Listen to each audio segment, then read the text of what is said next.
Capítulo 39. Se encontraban todos en el sótano del palacio, junto a Eduard, al que habían puesto al corriente de los últimos hallazgos.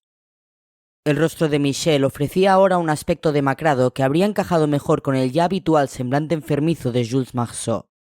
Dominique se había enfrascado de nuevo en el ordenador para recuperar unos archivos con información sobre dónde habían enterrado a Marc, pero el joven medium no prestaba mucha atención, más pendiente de explicar a Matthew el proceso de los trances.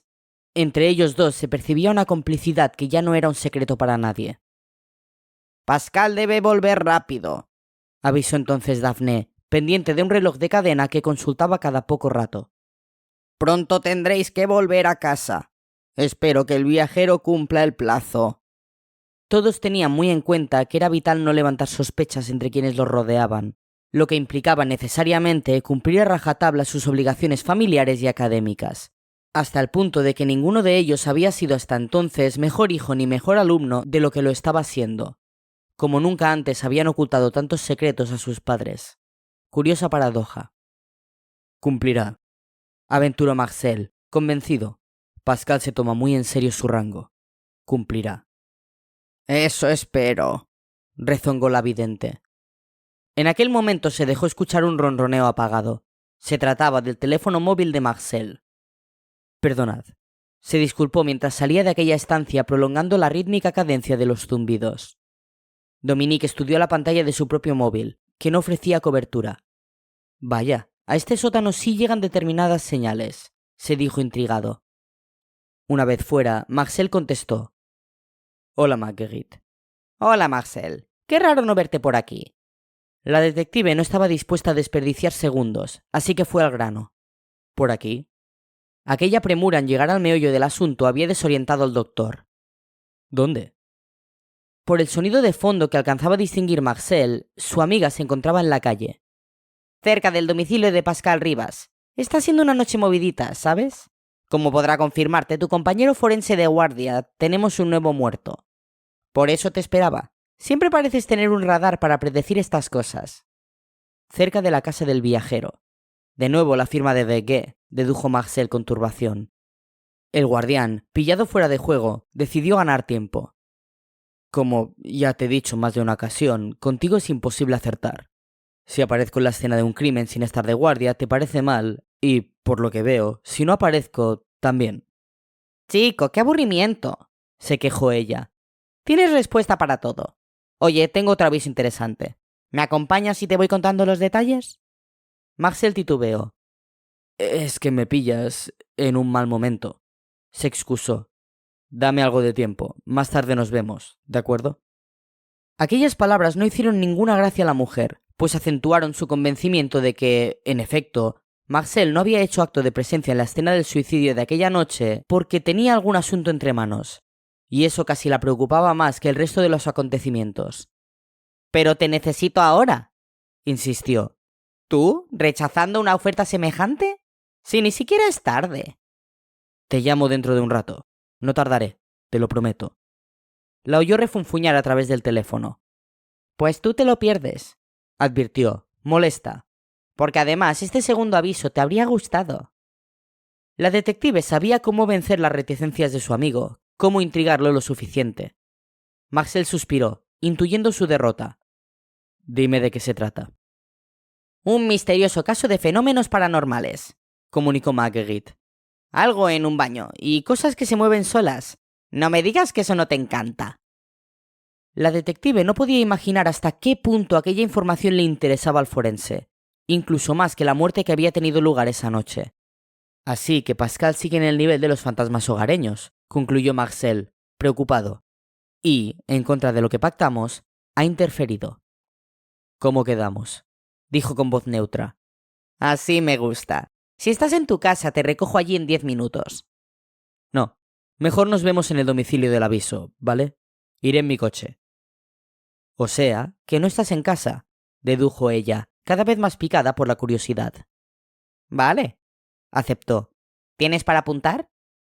En cuanto colgó, Marcel se apresuró a volver hasta el sótano donde permanecían los demás. En pocos minutos los puso al día de las novedades. «Es Pascal», convino Daphne en cuanto escuchó los indicios facilitados por la detective. ¿Por qué si no iba un fantasma hogareño a delatarse ante un vivo?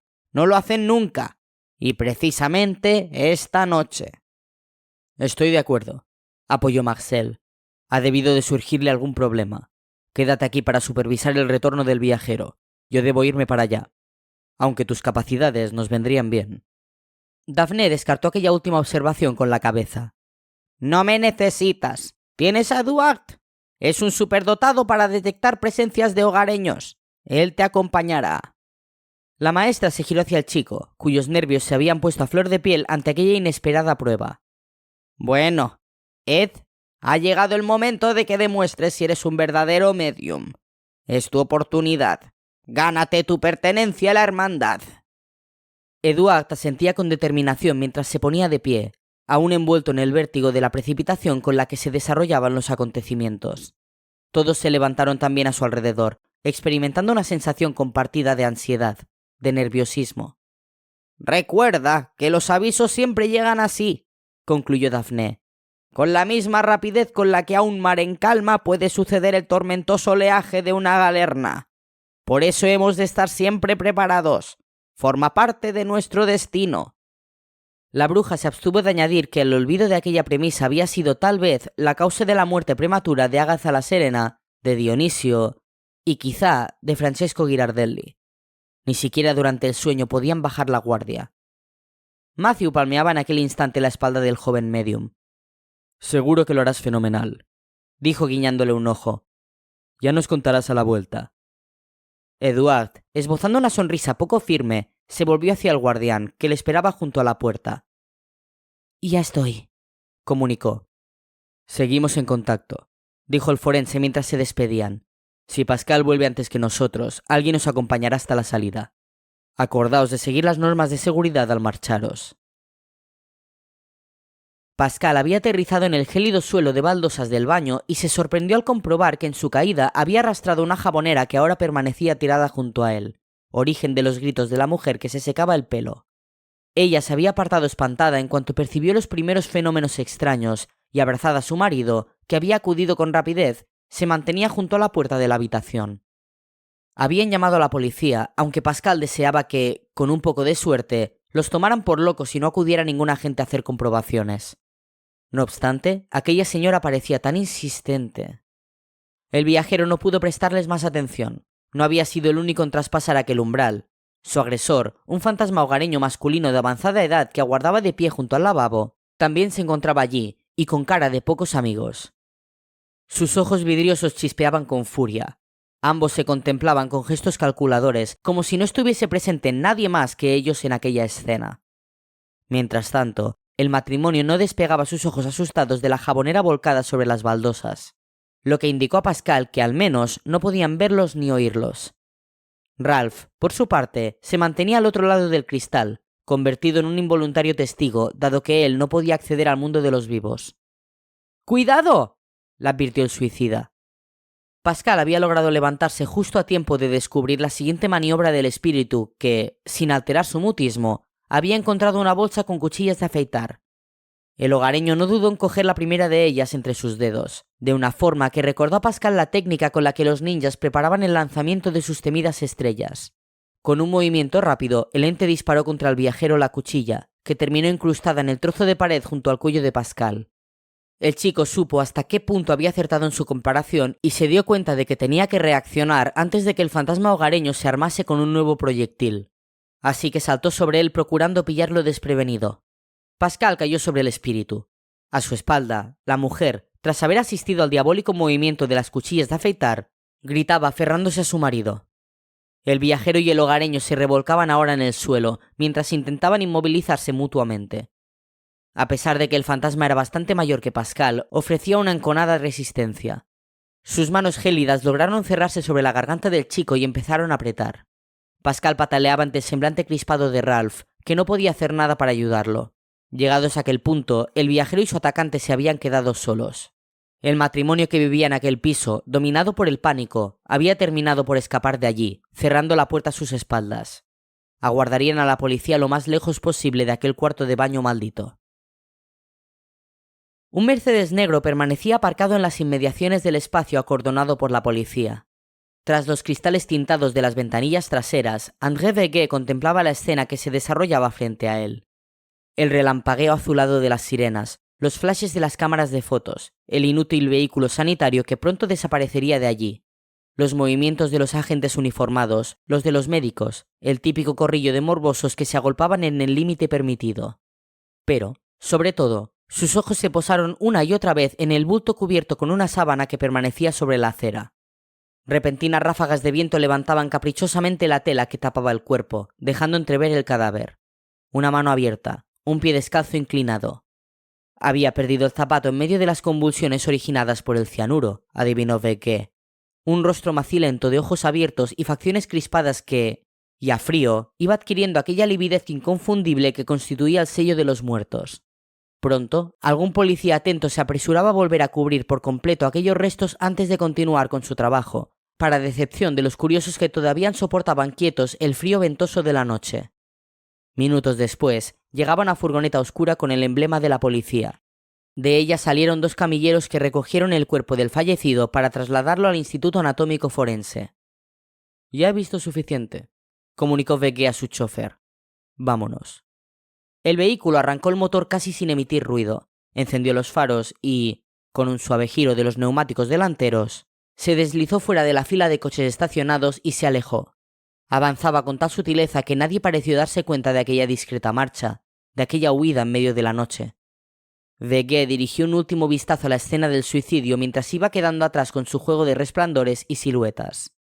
Otro cazarrecompensas menos, meditaba contrariado.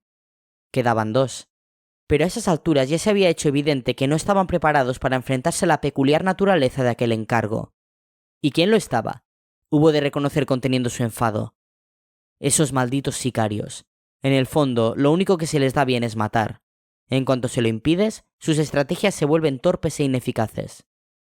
Por primera vez, André Veguet se planteó que quizás se vería obligado a intervenir directamente. Siempre había eludido protagonizar las actuaciones comprometedoras. Lo de Girardelli se había tratado de una excepción motivada por las instrucciones de la entidad maligna a la que servía, pero tal vez iba llegando el momento de tomar las riendas sin intermediarios. En el fondo, empezaba a agradarle la idea. En cuanto le abrieron la puerta del piso, Marguerite se encontró con una mujer de rostro conmocionado que la invitó a entrar. Le mostró su credencial. «Menos mal que han llegado», susurró la anfitriona, mirando hacia el rellano como si temiese que su emergencia fuera a trascender por el patio vecinal. «¿Solo viene usted?» «Será suficiente», respondió la detective, disimulando en el tono de su voz el escepticismo. «De todos modos, ahora vendrá un compañero». «De acuerdo».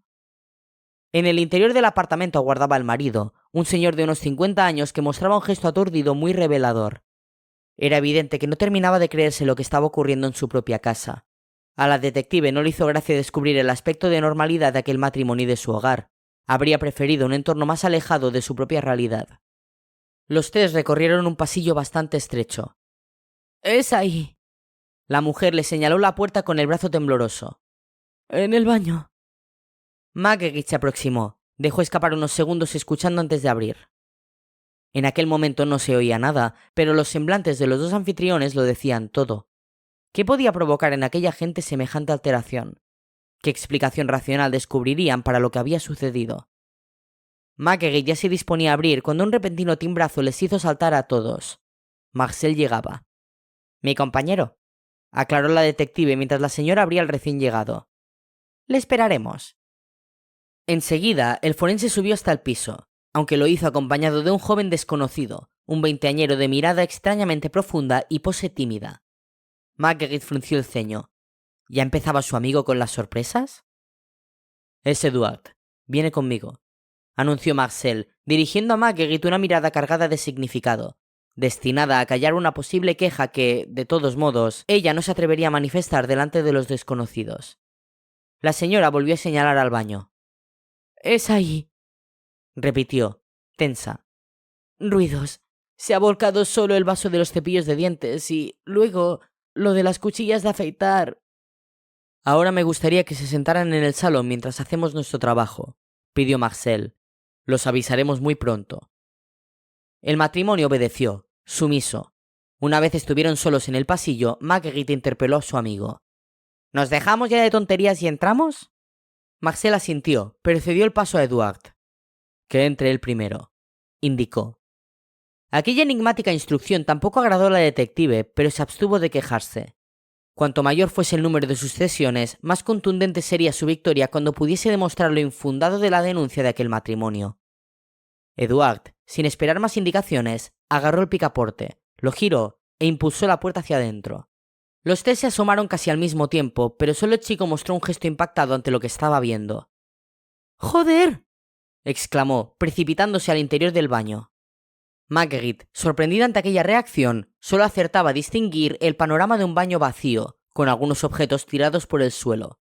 El joven, que se les había adelantado, se encontraba ya junto a la bañera, gesticulando. Marcel, cuyas facciones también mostraban una tensión incomprensible para Marguerite, se había situado tras el chico.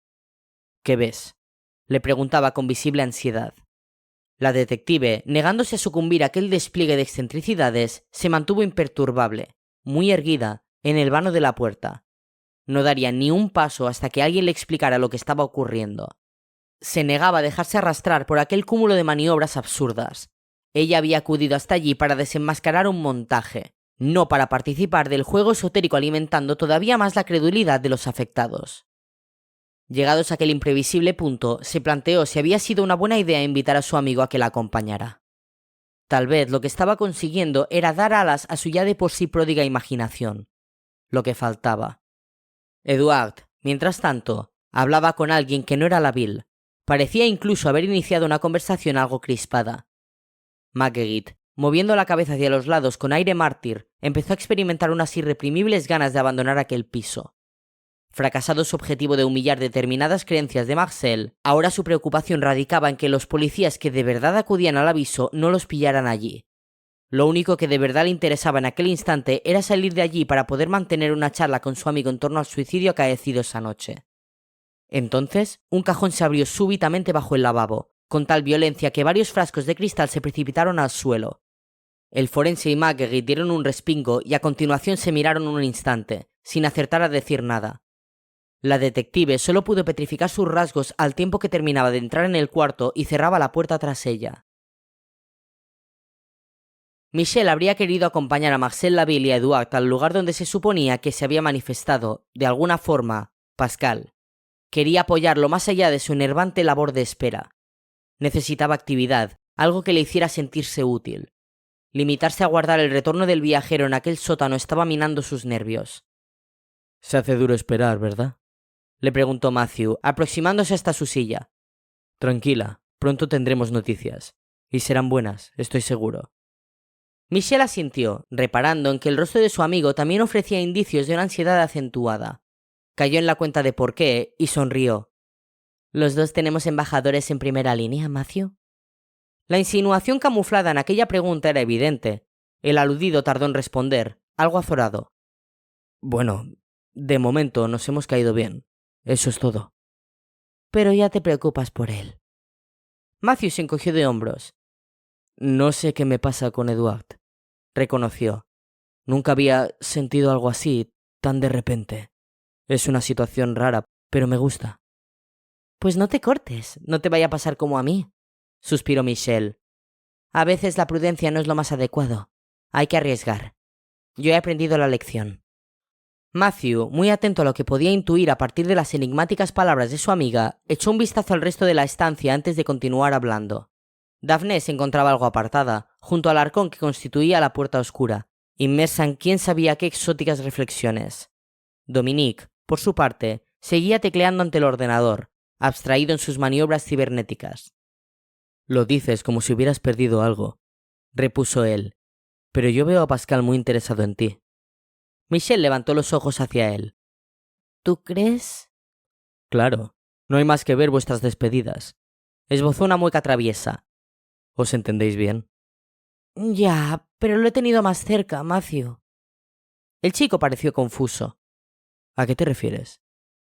Michel se tomó su tiempo antes de responder. Ambos habían bajado progresivamente la voz. Cuando Pascal me confesó sus sentimientos, comenzó Michel, yo sentí que lo hacía con Una entrega completa. No sé si me entiendes. Tuve la impresión de que no se guardaba nada para él. Su honestidad me conmovió. Hace falta valor para exponerse como hizo él. Bastante le costó, no lo olvides. ¿Y? Y esa transparencia ha desaparecido. Algo ha cambiado desde que volvimos del más allá, reconoció apesadumbrada. No sé, algo que, de algún modo, se interpone entre nosotros. Él no es el mismo.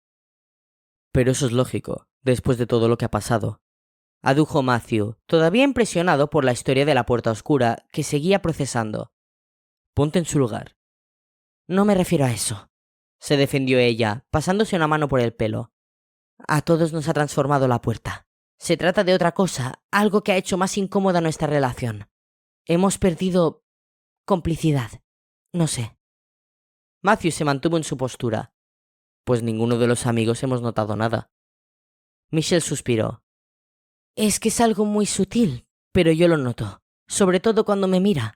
Por un lado percibo que sigue sintiendo algo por mí, pero por otro, noto que algo le preocupa.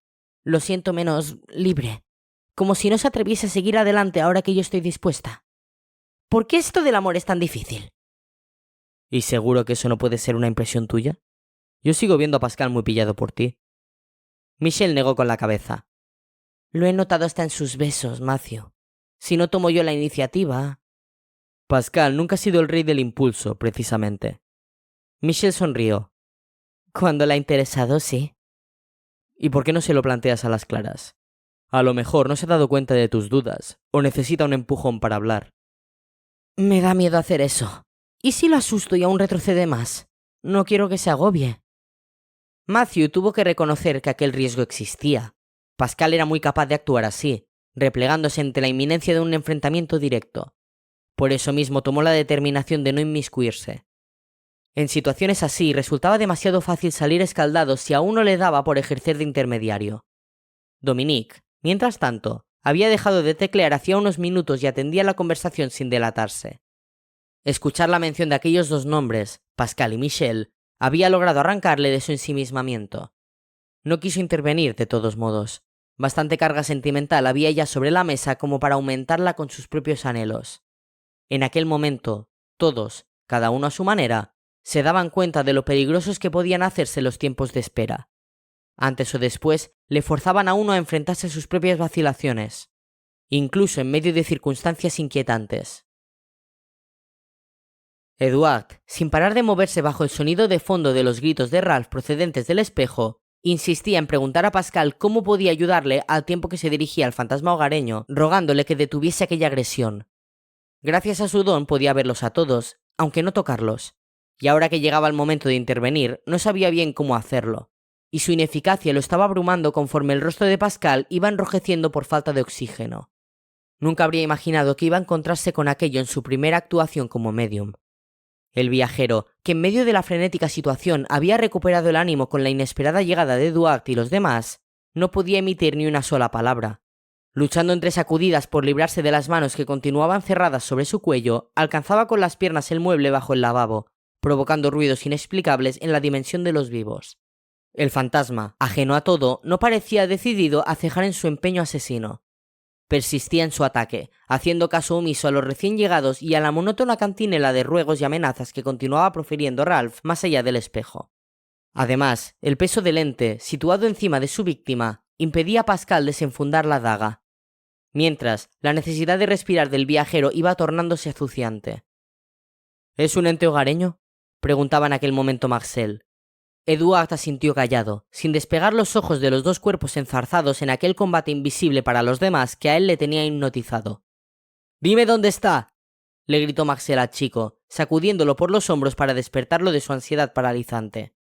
«¿Dónde?». Edward reaccionó al fin y señaló el rostro severo del fantasma enfrentado al del viajero a la altura del borde de la bañera. Y Marcel, sin perder ni un segundo, se quitó la cadena con el medallón del clan de los guardianes para colocarla en el punto exacto que le seguía indicando el medium. La pieza de metal quedó colgando justo ante los ojos del ente, que en cuanto distinguió su naturaleza soltó a Pascal, dio un salto hacia atrás y, sin detenerse, se precipitó por el espejo como si se tirara de cabeza a una piscina. La superficie del vidrio se tragó aquel cuerpo sin dificultad para recuperar después su aspecto terso sobre el lavabo. Más allá del cristal, el fantasma hogareño apartaba a Ralph de un empujón y se perdía en la espesura de aquel entorno fronterizo entre dimensiones.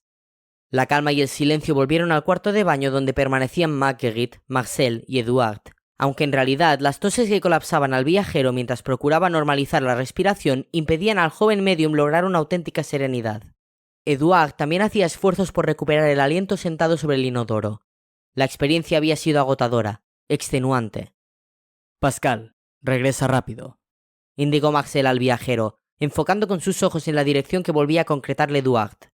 Vete ya. Ahora que se ha ido ese hogareño, Mac no tardará en darse cuenta de que estás en su territorio. Tienes que salir de ahí cuanto antes, y nosotros no podremos ayudarte desde aquí. El forense deseó, mientras hablaba, disponer de otro cauce menos peligroso que el de la puerta oscura para permitir el retorno físico de Pascal a la dimensión de los vivos, pero no lo había. Marguerite, a punto de perder los nervios ante aquel despliegue de comportamientos incomprensibles, que por fin parecía ir perdiendo empuje, se mantenía al margen de la escena. Así lo había hecho a lo largo de todos aquellos minutos que hubiera dado lo imposible por no vivir. La encerrona Marcel se había terminado convirtiendo en su propia trampa. El guardián, al mismo tiempo, no dejaba de preguntarse cómo era posible que un fantasma hogareño, una criatura de naturaleza en principio pacífica, se comportara con aquella agresividad. ¿Qué rumor habría hecho correr el ente demoníaco en su mundo para que el viajero fuera recibido así? Se dio cuenta de que, frente a lo que imaginaran al planificar los movimientos de Pascal, jamás habían contado con algo así. «Date prisa, Pascal», repitió Marcel Laville para sus adentros. «Lárgate de ahí».